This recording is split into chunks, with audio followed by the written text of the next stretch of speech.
अस्सलाम वालेकुम वरहमतुल्लाहि वबरकातुहू। कसरत के साथ चाय पीना इंसानी सेहत के लिए बहुत ज्यादा नुकसानदेह है। ये असाब को कमजोर करती है और वक्त से पहले बूढ़ा करती है। चाय पीने के असरात क्या होते हैं जिस्म पर, ये कैसी आदत बन जाती है, इसके नुकसानात क्या हैं और इससे कैसे छुटकारा मुमकिन है। चाय के बदअसरात को दूर करने के लिए होम्योपैथिक अद्वियात कौन सी हैं।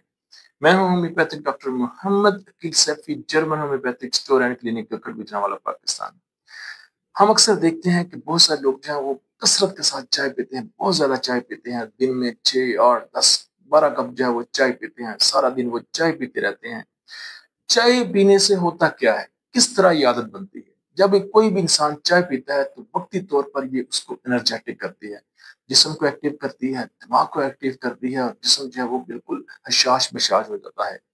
लेकिन ये वक्ती होता है। जब तक जिस्म के अंदर कैफीन का असर होता है, क्योंकि चाय के अंदर कैफीन होती है, जब तक जिस्म के अंदर कैफीन का असर रहता है 2, 4, 6 घंटे, उस वक्त तक जिस्म जो है वो एक्टिव रहता है। लेकिन फिर उसके बाद क्या होता है, ये जिस्म जो है वो सुस्ती की तरफ माइल हो जाता है। चाय का जो असर है वो मिजाज जो है सर्द खुश्क है, यानी ये सर्दी खुश्की पैदा करती है, जिस्म के अंदर असाबी कमजोरी पैदा करती है। लेकिन जब एक इंसान चाय पीता है, वो एक्टिव हो जाता है, उसकी नींद खत्म हो जाती है या उसका जिस्म जो है वो एक्टिव हो जाता है, तो वो जब दोबारा सुस्ती की तरफ माइल होता है तो फिर वो दोबारा चाय पीना चाहता है, क्योंकि चाय जो है इसके अंदर कैफीन है। कैफीन एडिक्शन पैदा करती है, तलब पैदा करती है, इसकी तलब भी बार बार होती है। दोबारा फिर पीता है ताकि मैं दोबारा से एनर्जेटिक हो जाऊं, दोबारा से मेरा माइंड जो है वो सही काम करे, जिस्म जो है वो एक्टिव हो जाए, मैं अपने काम में, रोजगार में ज्यादा बेहतर काम कर सकूं। तो लिहाजा वो फिर बार बार चाय पीता है।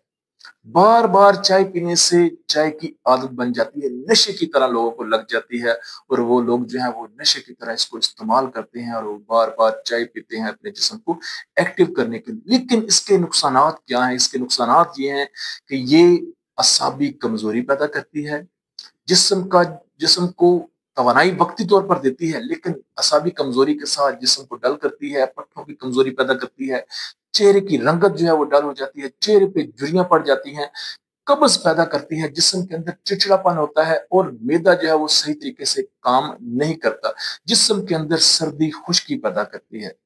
अगर आप चाहते हैं कि आप इसके माबाद जो देर असरात हैं, यानी जो कोई भी इंसान है वो फिर उसको अपने जिस्म को एक्टिव रखने के लिए बार बार चाय पीना पड़ती है, लेकिन फिर होता क्या है, जैसे ही वो चाय उसका असर खत्म होता है तो फिर वो सर्दी खुश्की और जिस्म के अंदर कसाबी कमजोरी और इस तरह के मसले मसाइल जो है उसके साथ होते हैं। अगर आप चाहते हैं कि आप चाय से छुटकारा हासिल करना चाहते हैं, चाय को छोड़ना चाहते हैं और चाय के असरात को भी खत्म करना चाहते हैं, तो आज मैं आपके साथ चंद मेडिसिन शेयर करता हूँ, 3 ऐसी मेडिसिन शेयर करता हूँ जिनके इस्तेमाल से आप चाय के असरात को भी खत्म कर सकते हैं और आपकी कब्ज का मसला भी हल होगा, चिड़चिड़ापन है वो भी खत्म होगा, असाबी कमजोरी भी बेहतर होगी और चेहरे की रंगत जो है वो भी बेहतर होगी और चेहरे पर जो झुर्रियां पड़ जाती हैं वो भी इंशाल्लाह ठीक होंगी। 3 दवाएं हैं, 3 दवाएं को आपने सुबह, दोपहर, शाम इस्तेमाल करना है। 3 दवाएं, कोफिया 30, कैमोमिला 30 और नक्सोमिका 30। कोफिया 30 के 5 कतरे सुबह इस्तेमाल करने हैं थोड़े से पानी में, कैमोमिला 30 के 5 कतरे दोपहर को इस्तेमाल करने हैं और नक्सोमिका के 30 के 5 कतरे रात को इस्तेमाल करने हैं थोड़े से पानी में।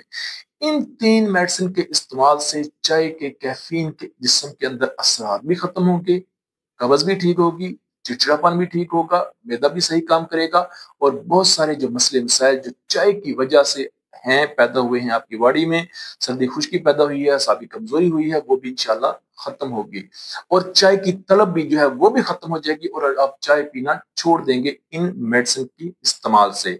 ये थी मेरी आज की वीडियो। उम्मीद है वीडियो पसंद आई होगी। लाइक जरूर कीजिएगा, शेयर कीजिएगा और मेडिसिन को इस्तेमाल करके आपने कमेंट्स में मुझे बताना है कि आपकी चाय छूटी है या नहीं छूटी। अगर कोई असरात बाकी रह गए हैं तो मुझे आपने जरूर बताना है, कमेंट्स में आपने जरूर बताना है। खुश रहें, तंदुरुस्त रहें, अपनी दुआ में याद रखिएगा। Homeopathic doctor Mohammad Aqeel Saifi.